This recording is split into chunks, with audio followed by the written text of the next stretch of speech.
Bismillahirrohmanirrohim. Allahumma sholli wa sallim ala Muhammad wa ala ali Muhammad. 63 Hadis keutamaan Ahlul Bait Nabi Muhammad Shallallahu Alaihi Wasallam. Allah berfirman, sesungguhnya telah datang seorang Rasul dari kaum golonganmu sendiri. Berat serasa olehnya penderitaanmu, sangat menginginkan keimanan dan keselamatan bagimu. Amat belas kasih lagi penyayang terhadap orang-orang mukmin. Quran Surat 9 ayat 128. Dan firman Allah, boleh jadi kamu, Muhammad Shallallahu Alaihi Wasallam, akan menyengsarakan dirimu sendiri karena mereka tidak beriman. Quran Surat 26 ayat 3, dan masih banyak firman Allah Subhanahu wa Ta'ala tentang Muhammad Shallallahu Alaihi Wasallam serta keutamaan-keutamaannya. Amma ba'du, apa dan siapa Ahlul Bait? Kata Ahlul Bait menurut arti bahasa adalah Al-Qorib wal Ashirah, yaitu family dan keluarga terdekat, bisa juga termasuk istri. Pengertian Ahlul Bait Nabi secara urfan umum adalah seluruh keluarga dekat termasuk paman, bibi, anak, anak paman dan bibi serta anak cucu beliau. Pengertian itu telah dipergunakan oleh orang-orang sejak masa-masa awal Islam hingga sekarang. Pengertian kata Ahlul Bait bisa memiliki pengertian yang berbeda-beda tergantung dari sudut mana kita melihatnya. Sedangkan pengertian Ahlul Bait secara syariat adalah Ali karamallahu wajhah, Fatimah radhiyallahu anha, Syarif Hasan dan Sayyid Husain radhiyallahu anhu. Pembatasan pengertian hanya kepada mereka tersebut berdasarkan dalil-dalil kontekstual yang cukup tegas dan jelas, diantaranya ayat At-Tathir. Allah berfirman, sesungguhnya Allah Subhanahu wa Ta'ala berkehendak untuk menghilangkan kotoran dari kalian wahai Ahlul Bait dan mensucikan kalian sesuci-sucinya. Quran Surat 33 ayat 33. Landasannya 1. Hadis riwayat At-Tirmidzi dari Sa'ad bin Abi Waqqas radhiyallahu anhu. Ketika turun ayat Quran Surat 33 ayat 33, marilah kita memanggil anak-anak kami dan anak-anak kamu, wanita-wanita kami dan wanita-wanita kamu, dan diri kami dan diri kamu. Rasulullah Shallallahu Alaihi Wasallam memanggil Ali bin Abi Thalib, Fatimah, Hasan dan Husain, kemudian beliau bersabda, Ya Allah, merekalah Ahlul Baitku, keluargaku. 2. Hadis riwayat At-Tirmidzi dari Ummu Salamah. Ayat At-Tathir Quran Surat 33 ayat 33 turun untuk Rasulullah di rumahku ketika aku sedang duduk di depan pintu. Aku bertanya, Ya Rasulullah, bukankah aku juga Ahlul Baitmu? Beliau menjawab, engkau dalam kebaikan, engkau dari istri-istriku. Ketika itu Rasulullah di rumah bersama Ali, Fatimah, Hasan dan Husain, kemudian beliau memasukkan mereka di bawah sorban beliau seraya bersabda, Ya Allah, merekalah Ahlul Baitku. Maka hilangkanlah kotoran dari mereka dan sucikanlah mereka sesuci-sucinya. 3. Hadis riwayat Muslim dari Zaid bin Arqam. Suatu hari Rasul berpidato di hadapan kami dekat danau bernama Qom antara Mekah dan Madinah.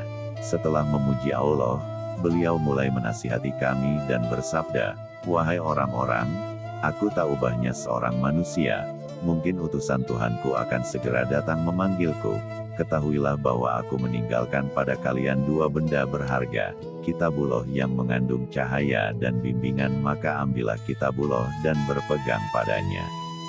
Beliau meneruskan, dan Ahlul Baitku, aku memperingatkan kalian tentang Ahlul Baitku, aku memperingatkan kalian tentang Ahlul Baitku, aku memperingatkan kalian tentang Ahlul Baitku.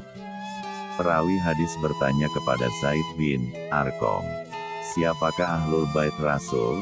Adakah istri-istri beliau termasuk Ahlul Baitnya? Zaid menjawab, tidak, demi Allah, seorang istri hidup bersama suaminya untuk beberapa waktu dan ketika dicerai, ia akan kembali kepada kaumnya sendiri.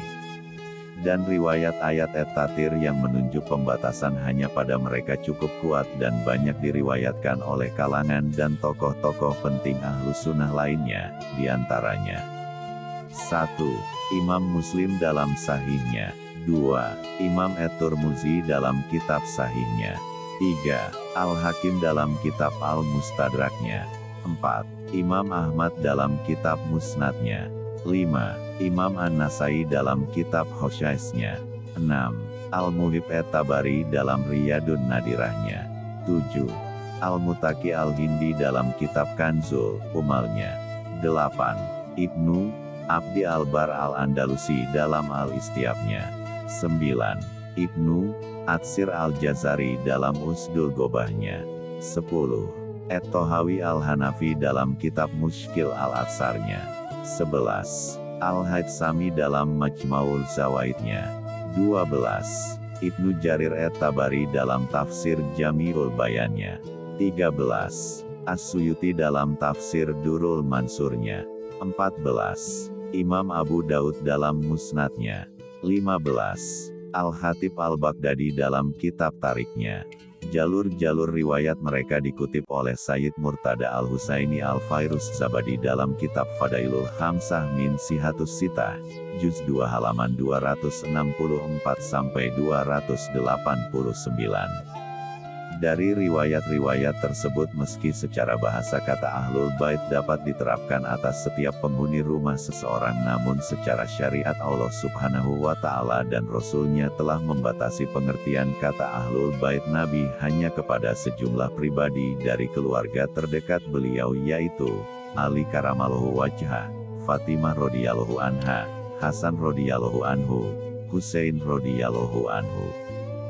Dengan demikian itulah pengertian kata Ahlul Bait Nabi dalam ayat At-Tatir, Quran Surat 33 ayat 33. Terjemah kitab Ihyaul Mayyit fi Fadilati Ahlul Bait karya Al-Imam Jalaluddin As-Suyuti.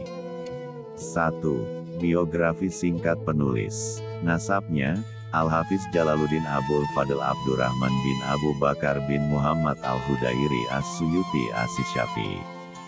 Kelahiran dan kehidupannya. As-Suyuti dilahirkan pada bulan Rajab tahun 849 Hijriah. Dan ada yang mengatakan bukan pada tahun itu.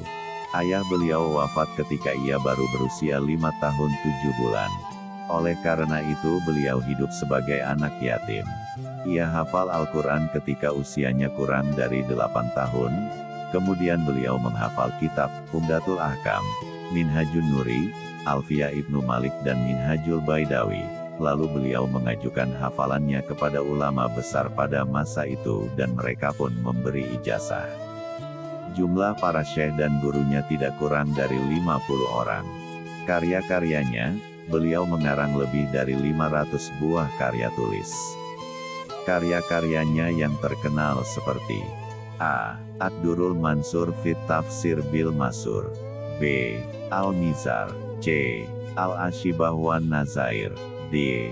Aj-Jami, Esh-Sokhir, E. Hamul Hawami, Syarjamul Jawami, F. Fanul Muhadoroh fi Ahbar Misri wal Qahirah, G. Tamamud Dirayah, H. Tafsir Jalalain, I. dan lain-lain. Dan tidak bisa disebutkan di sini. Beliau juga seorang penyair yang banyak menggubah syair, membuat berbagai tulisan ilmiah serta tulisan-tulisan yang berkaitan dengan hukum-hukum agama. Wafat beliau, Ibnu Al-Amad dalam kitabnya Syazaratut Zahab mengatakan, beliau wafat pada malam Jumat tanggal 10 Jumadil Awal di rumah kediamannya, di desa Raudatul Mikyas setelah selama 7 hari menderita penyakit hebat di tangan kirinya, dalam usia 61 tahun. Kemudian dikebumikan di desa Husikusyun di luar pintu masuk kota Al-Qorofah. Persembahan. Bismillahirrohmanirrohim. Segala puji bagi Allah dan salam bagi hamba-hambanya yang terpilih. Risalah kecil ini adalah kumpulan 60 hadits yang saya beri nama, Ihyaul Mayyit Bifadalil Ahlul Bait. Al-Hafiz Jalaluddin Abdurrahman bin Abu Bakar As-Syafi'i As-Suyuti. Hadis 1. Said bin Mansur dalam kitab susunannya meriwayatkan dari Said bin Jubair tentang firman Allah Subhanahu wa Ta'ala dalam ayat, katakanlah, Aku tidak meminta dari kalian sesuatu upah pun atas seruanku kecuali kasih sayang terhadap keluarga. Quran Surat 42 ayat 23. Ia berkata, yang dimaksud keluarga dalam ayat itu adalah keluarga Rasulullah Shallallahu Alaihi Wasallam. Hadis 2, Ibnu Al-Munzir dan Ibnu Abi Hatim dan Ibnu Murdawai meriwayatkan dalam kitab tafsir mereka dan At-Tabrani dalam Al-Mujam Al-Kabir dari Ibnu Abbas radhiyallahu anhu berkata, ketika turun ayat ini, Quran Surat 42 ayat 23, para sahabat bertanya, wahai Rasulullah, siapakah keluargamu yang wajib atas kita untuk mencintai mereka? Beliau menjawab, Ali, Fatimah dan kedua putra mereka. Hadis 3, Ibnu Hatim meriwayatkan dari Ibnu Abbas tentang firman Allah Quran Surat 42 ayat 23, dan siapa yang mengerjakan kebaikan, ia berkata, yang dimaksud kebaikan adalah kecintaan kepada keluarga Muhammad Shallallahu Alaihi Wasallam. Hadis 4, diriwayatkan oleh Ahmad dan Turmuzi dan ia mensyahihkannya, An-Nasai dan Al-Hakim dari Al-Muttalib bin Robiah. Ia berkata, bahwa Rasulullah Shallallahu Alaihi Wasallam bersabda, demi Allah, iman tidak akan masuk ke dalam hati seorang muslim sehingga ia mencintai kalian keluarga Nabi Shallallahu Alaihi Wasallam karena Allah dan karena hubungan keluarga denganku. Hadis 5, diriwayatkan oleh Muslim dan Turmuzi dan An-Nasai dari Zaid bin Arqam bahwa Rasulullah Shallallahu Alaihi Wasallam bersabda, aku ingatkan kalian tentang ahlul baitku. Hadis 6, diriwayatkan oleh At-Turmuzi dan ia menggolongkannya sebagai hadis Hasan dan Al-Hakim dari Zaid bin Arqam. Ia berkata, Rasulullah Shallallahu Alaihi Wasallam bersabda, sungguh aku tinggalkan padamu apa yang dapat mencegah kamu dari kesesatan setelah kepergianku, selama kamu berpegang teguh kepadanya, kitabullah dan itrahku, keluargaku, ahlul bait. Keduanya tidak akan berpisah sampai keduanya berjumpa denganku di Al-Haud. Maka hati-hatilah dengan perlakuanmu atas keduanya sepeninggalku nanti. Hadis 7, diriwayatkan oleh Abdu bin Humaid dalam musnadnya dari Zaid bin Sabit berkata, Rasulullah bersabda, sungguh aku tinggalkan padamu apa yang dapat mencegah kamu dari kesesatan setelah kepergianku, selama kamu berpegang teguh kepadanya, kitabullah dan itrahku ahlul baitku, dan keduanya tidak akan berpisah sehingga datang kepadaku di Al-Haud. Hadis 8, Ahmad bin Abu Ya'la meriwayatkan dari Abu Said Al-Khudri, sesungguhnya Rasulullah bersabda, aku merasa segera akan dipanggil Allah Subhanahu wa Ta'ala, dan aku akan memenuhi panggilan itu, maka aku tinggalkan padamu sakola ini, dua pusaka, yaitu kitabullah dan itrahku. Dan sesungguhnya Allah yang Maha Mengetahui telah berfirman kepadaku bahwa keduanya tidak akan berpisah sehingga keduanya datang menjumpaiku di Al-Haud. Oleh karena itu perhatikan bagaimana perlakuanmu atas kedua peninggalanku itu.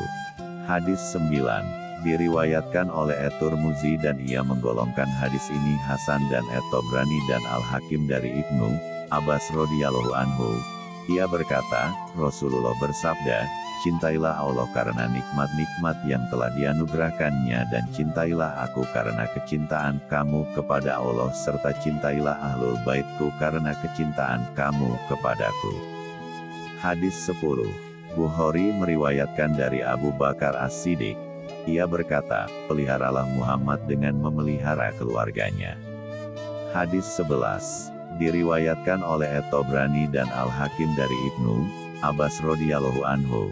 Ia berkata, Rasulullah Shallallahu Alaihi Wasallam bersabda, wahai Bani Abdul Muthalib, aku mohon kepada Allah buat kalian 3 hal. Aku memohon darinya agar meneguhkan orang yang bangkit dari kalian, agar ia mengajari yang bodoh dari kalian dan memberi petunjuk bagi yang sesat, dan aku memohon darinya agar menjadikan kalian orang-orang dermawan, pemberani dan berhati belas kasih. Maka sekiranya seseorang berdiri di antara salah satu sudut Ka'bah dan makam Ibrahim, lalu ia salat dan puasa, sedangkan ia adalah pembenci keluarga Ahlul Bait Muhammad, pasti ia masuk neraka. Hadis 12.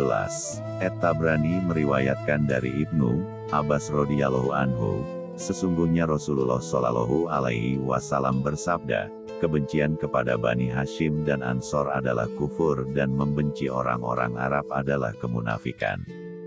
Hadis 13. Ibnu Adi dalam kitabnya Al-Kamil meriwayatkan dari Abu Said Al-Khudri. Ia berkata bahwa Rasulullah shallallahu alaihi wasallam bersabda, barang siapa membenci kami Ahlul Bait maka ia adalah munafik. Hadis 14. Ibnu Hibban dalam Sahih dan Al-Hakim meriwayatkan dari Abu Said Al-Khudri. Ia berkata bahwa Rasulullah shallallahu alaihi wasallam bersabda, demi yang jiwaku di tangannya tidak seorang pun membenci kami kecuali akan dimasukkan Allah subhanahu wa ta'ala ke neraka. Hadis 15.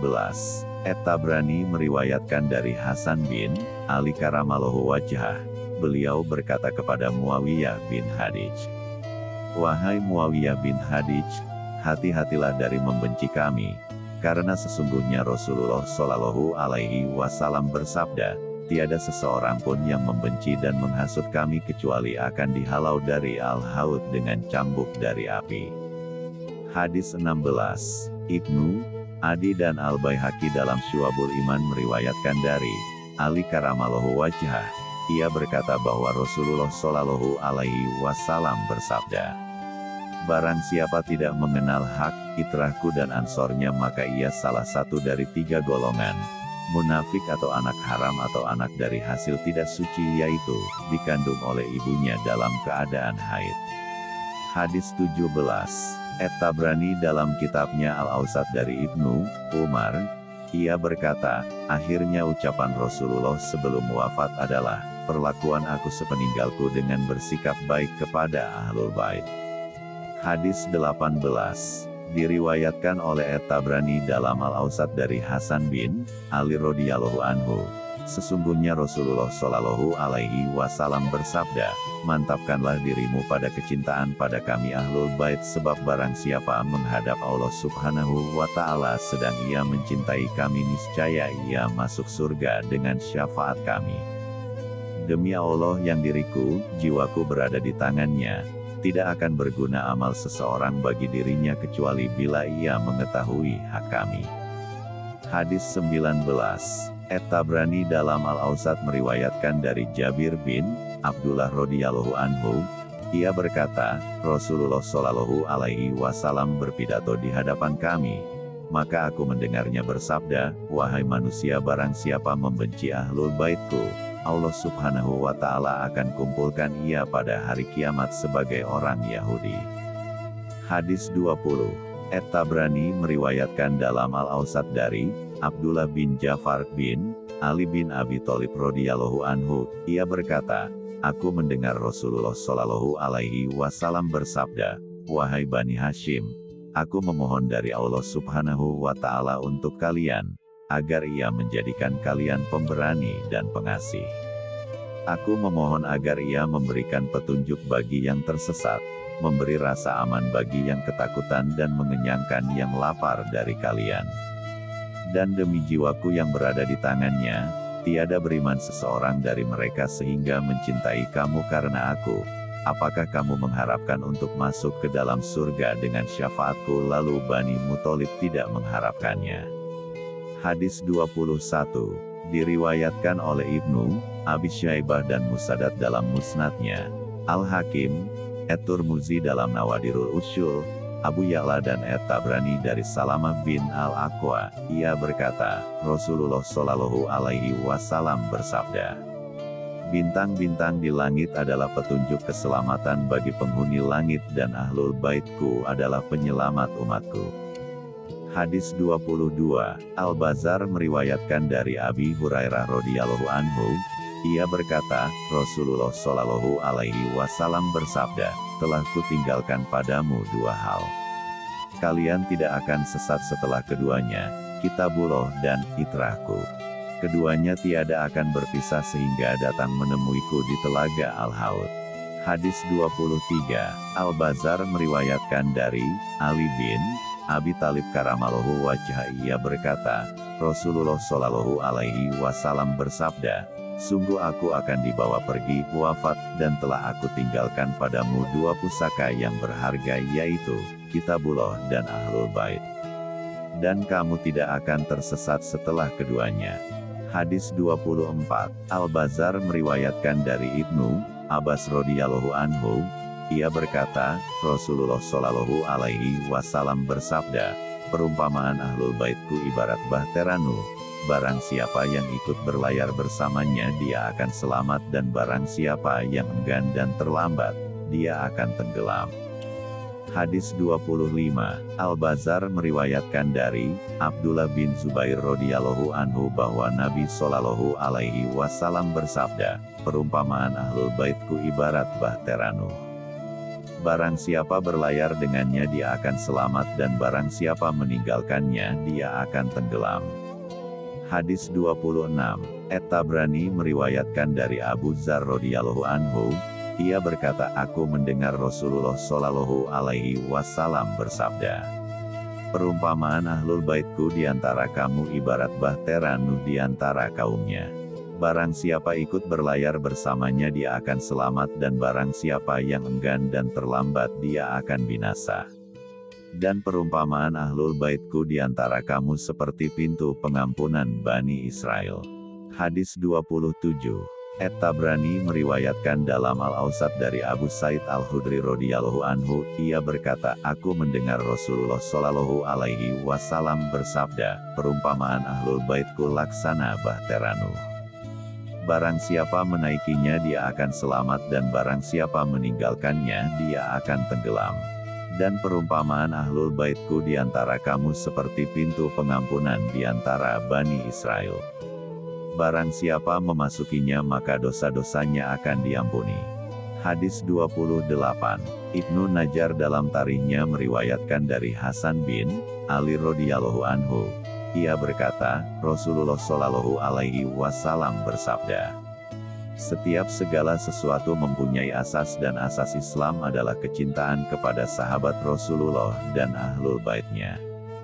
Hadis 29, At-Tabrani meriwayatkan dari Umar radhiyallahu anhu bahwa Rasulullah Shallallahu Alaihi Wasallam bersabda, setiap putra seorang perempuan bergabung nasabnya kepada asyabahnya, keluarganya dari pihak ayah, kecuali keturunan Fatimah radhiyallahu anha, akulah ashabah mereka dan akulah ayah mereka. Hadis 30, At-Tabrani meriwayatkan dari Fatimah Az-Zahra radhiyallahu anha, beliau berkata bahwa Rasulullah Shallallahu Alaihi Wasallam bersabda, setiap putra ibu akan bergabung dalam nasabnya kepada asyabahnya kecuali anak-anak Fatimah, akulah wali mereka dan akulah ashabah mereka. Hadis 31, Al-Hakim meriwayatkan dari Jabir radhiyallahu anhu, ia berkata, Rasulullah Shallallahu Alaihi Wasallam bersabda, setiap putra ibu memiliki ashabah yang mereka dinisbatkan kepadanya kecuali kedua putra Fatimah, akulah wali mereka dan aku adalah ashabah mereka. Hadis 32, At-Tabrani meriwayatkan dalam Al-Awsat dari Jabir radhiyallahu anhu bahwa ia mendengar Umar bin Al-Khattab radhiyallahu anhu mengatakan kepada orang-orang ketika ia menikah dengan salah seorang putri, Ali radhiyallahu anhu, tidaklah kalian mengucapkan selamat atasku.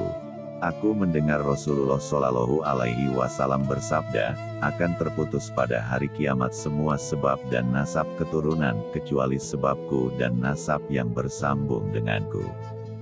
Hadis 33, At-Tabrani meriwayatkan dari Ibnu Abbas radhiyallahu anhu, ia berkata, Rasulullah Shallallahu Alaihi Wasallam bersabda, semua sebab dan nasab akan terputus pada hari kiamat kecuali sebab dan nasab yang bersambung denganku. Hadis 34, Ibnu Asakir dalam tarikhnya meriwayatkan dari Ibnu Umar radhiyallahu anhu, ia berkata bahwa Rasulullah Shallallahu Alaihi Wasallam bersabda, semua hubungan nasab dan sir, kerabat sebab hubungan perkawinan, akan terputus pada hari kiamat kecuali nasab dan sirku. Hadis 35, Al-Hakim meriwayatkan dari Ibnu Abbas radhiyallahu anhu, Ia berkata bahwa Rasulullah Shallallahu Alaihi Wasallam bersabda, "Bintang-bintang adalah petunjuk keselamatan bagi penghuni bumi dari bahaya tenggelam dan Ahlul Baitku adalah penyelamat umatku dari bahaya perselisihan dan perpecahan dalam urusan-urusan agama. Bila salah satu dari kabilah menyeleweng dan menentang, niscaya mereka akan bercerai-berai dan menjadi kelompok iblis." Hadis 36, Al-Hakim meriwayatkan dari Anas radhiyallahu anhu, ia berkata bahwa Rasulullah Shallallahu Alaihi Wasallam bersabda, "Tuhanku menjanjikan untuk Ahlul Baitku, barang siapa dari mereka yang mengakui keesaan Allah Subhanahu wa Ta'ala, dan menyaksikan bahwa aku telah menyampaikan risalah, ia tidak akan menyiksa mereka." Hadis 37, Ibnu Jarir meriwayatkan dalam tafsirnya dari Ibnu Abbas radhiyallahu anhu pada firman Allah Subhanahu wa Ta'ala, "Dan kelak Tuhanmu pasti memberikan karunia-Nya kepadamu, lalu hati kamu menjadi puas." Quran Surat 93 ayat 5. Ia berkata, di antara kepuasan Muhammad Shallallahu Alaihi Wasallam adalah agar tidak seorang pun dari Ahlul Baitnya masuk ke dalam api neraka. Hadis 38, diriwayatkan oleh Al-Bazar, Abu Ya'la, Al-Ukaili, At-Tabrani dan Ibnu Syahin dalam As-Sunnah dari Ibnu Mas'ud radhiyallahu anhu. Ia berkata bahwa Rasulullah Shallallahu Alaihi Wasallam bersabda, "Sesungguhnya Fatimah telah menjaga dirinya, oleh karena itu Allah Subhanahu wa Ta'ala mengharamkan keturunannya atas api neraka." Hadis 39, At-Tabrani meriwayatkan dari Ibnu Abbas radhiyallahu anhu. Ia berkata, Rasulullah Shallallahu Alaihi Wasallam berkata kepada Fatimah radhiyallahu anha, "Sesungguhnya Allah Subhanahu wa Ta'ala tidak akan menyiksamu dan anak cucumu." Hadis 40, At-Tirmidzi meriwayatkan sebuah hadis dan ia menggolongkannya. Hadis ini hasan dari Jabir radhiyallahu anhu. Ia berkata, Rasulullah Shallallahu Alaihi Wasallam bersabda, "Wahai manusia, sesungguhnya aku telah tinggalkan padamu apa yang mencegah kamu dari kesesatan selama kamu mengambilnya, berpegang teguh dengannya, yaitu Kitabullah dan itrahku Ahlul Baitku." Hadis 41, Al-Khatib dalam tarikhnya meriwayatkan dari Ali karamallahu wajhah. Ia berkata, Rasulullah Shallallahu Alaihi Wasallam bersabda, "Syafaatku bagi umatku yakni untuk orang yang mencintai Ahlul Baitku." Hadis 42, At-Tabrani meriwayatkan dari Ibnu Umar radhiyallahu anhu. Ia berkata, Rasulullah Shallallahu Alaihi Wasallam bersabda, "Pertama orang yang akan aku beri syafaat dari kalangan umatku adalah Ahlul Baitku." Hadis 43, At-Tabrani meriwayatkan dari Al-Muttalib bin Abdullah bin Hantab dari ayahnya. Ia berkata, Rasulullah Shallallahu Alaihi Wasallam berpidato di hadapan kami di Jufah. Beliau bersabda, "Bukankah diriku ini lebih utama, berhak untuk memimpin kamu daripada dirimu sendiri?" Jawab mereka, "Benar ya Rasulullah." Beliau melanjutkan, "Kalau begitu aku akan meminta pertanggungan jawabmu tentang dua hal, Al-Quran dan itrahku." Hadis 44, Al-Tabrani meriwayatkan dari Ibnu Abbas radhiyallahu anhu. Ia berkata, Rasulullah Shallallahu Alaihi Wasallam bersabda, "Tidak akan bergeser kedua kaki seorang hamba Allah pada hari kiamat sebelum ia ditanya, dan menjawab 4 pertanyaan, tentang usianya, untuk apa ia menghabiskannya, tentang tubuhnya, bagaimana ia telah menggunakan tenaganya, tentang hartanya, untuk apa dibelanjakan dan dari mana ia mendapatkannya, serta tentang kecintaannya kepada kami Ahlul Bait." Hadis 45, Ad-Dailami meriwayatkan dari Ali karamallahu wajhah. Ia berkata, "Aku mendengar Rasulullah Shallallahu Alaihi Wasallam bersabda, orang pertama yang mendatangiku di Al-Haud adalah Ahlul Baitku." Hadis 46, Ad-Dailami meriwayatkan dari Ali karamallahu wajhah.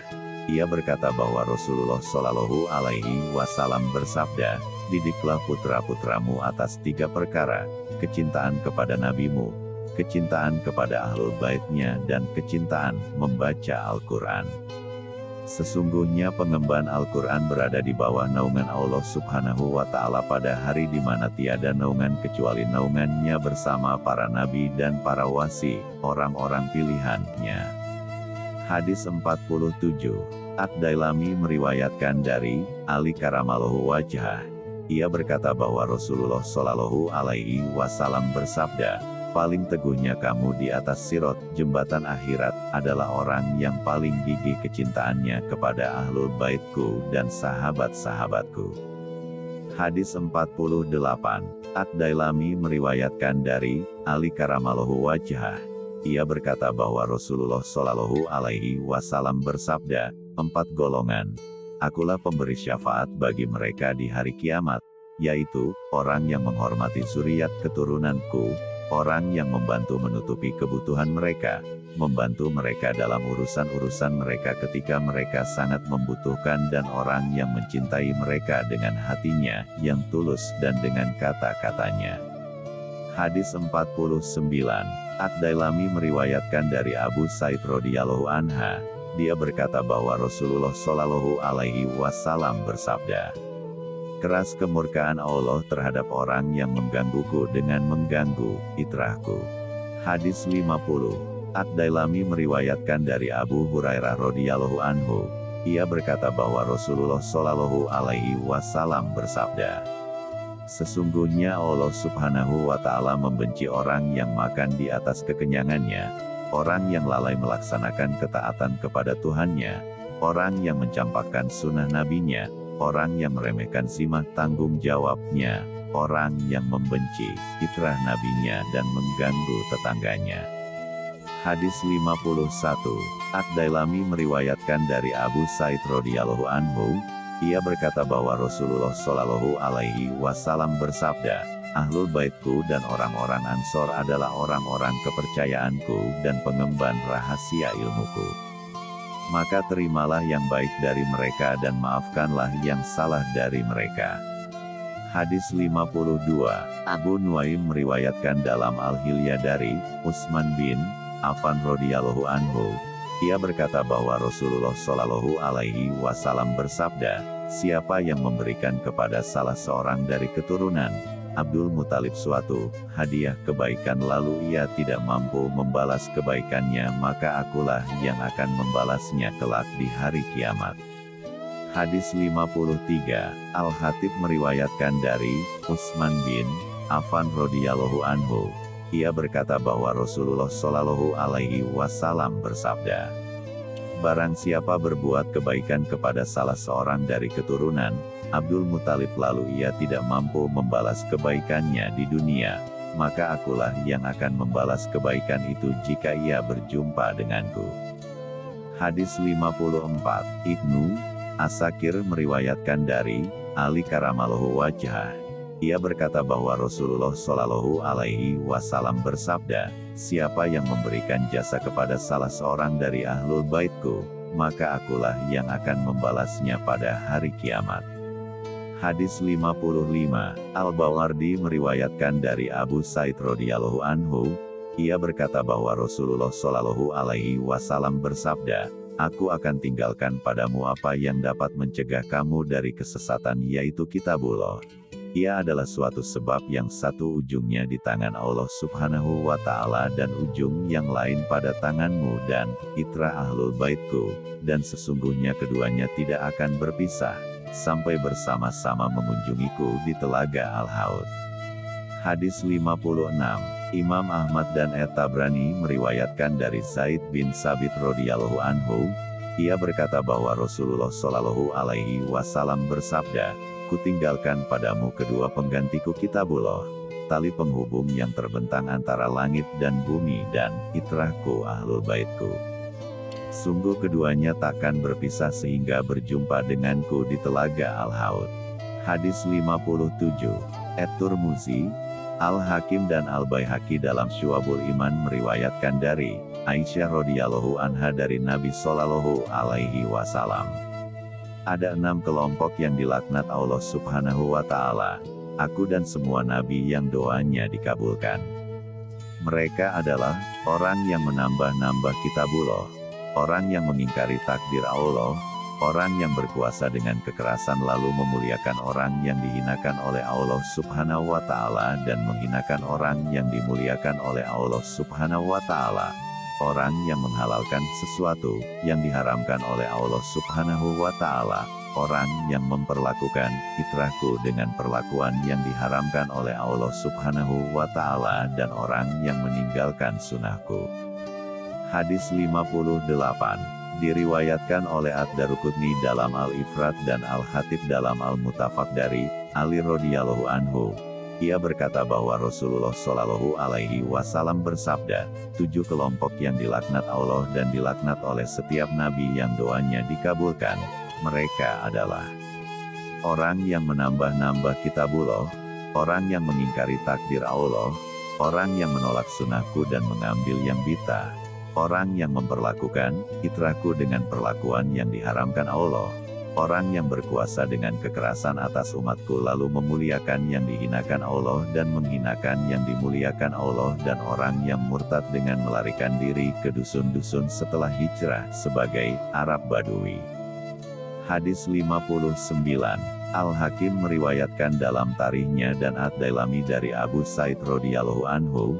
Ia berkata bahwa Rasulullah Shallallahu alaihi wasallam bersabda, 3 hal, barang siapa memeliharanya maka Allah akan memelihara agamanya, dan siapa yang menyia-nyiakannya maka Allah tidak akan memelihara apapun baginya, yaitu kehormatan Islam, kehormatanku dan kehormatan keluargaku. Hadis 60 Ad-Dailami meriwayatkan dari Ali karamallahu wajhah. Ia berkata bahwa Rasulullah Shallallahu alaihi wasallam bersabda, sebaik-baik manusia adalah orang-orang Arab, sebaik-baik orang Arab adalah suku Quraisy, dan sebaik-baik suku Quraisy adalah Bani Hashim. Hadis-hadis lainnya. Hadis 61 Rasulullah Shallallahu alaihi wasallam bersabda, aku adalah kota sumber gudang ilmu dan Ali adalah pintunya. Maka barang siapa yang hendak menggapai kota sumber gudang ilmu maka datangilah kota sumber gudang ilmu dari pintunya. Hadis 62 Rasulullah Shallallahu alaihi wasallam bersabda, Allah Subhanahu wa Ta'ala berfirman, seandainya bukan karena engkau Muhammad, seandainya bukan karena engkau Muhammad, tidak akan aku ciptakan alam semesta ini. Hadis 63 Rasulullah Shallallahu alaihi wasallam berdoa ketika menikahkan putrinya Fatimah Az-Zahra radhiyallahu anha dengan Ali bin Abi Thalib karamallahu wajhah. Ya Allah, semoga engkau mengumpulkan yang berserak di muka bumi ini dan memberikan keturunan kepada keduanya, keturunan yang baik berkualitas, pembuka pintu rahmat, sumber ilmu dan hikmah, juga pemberi rasa aman bagi umat.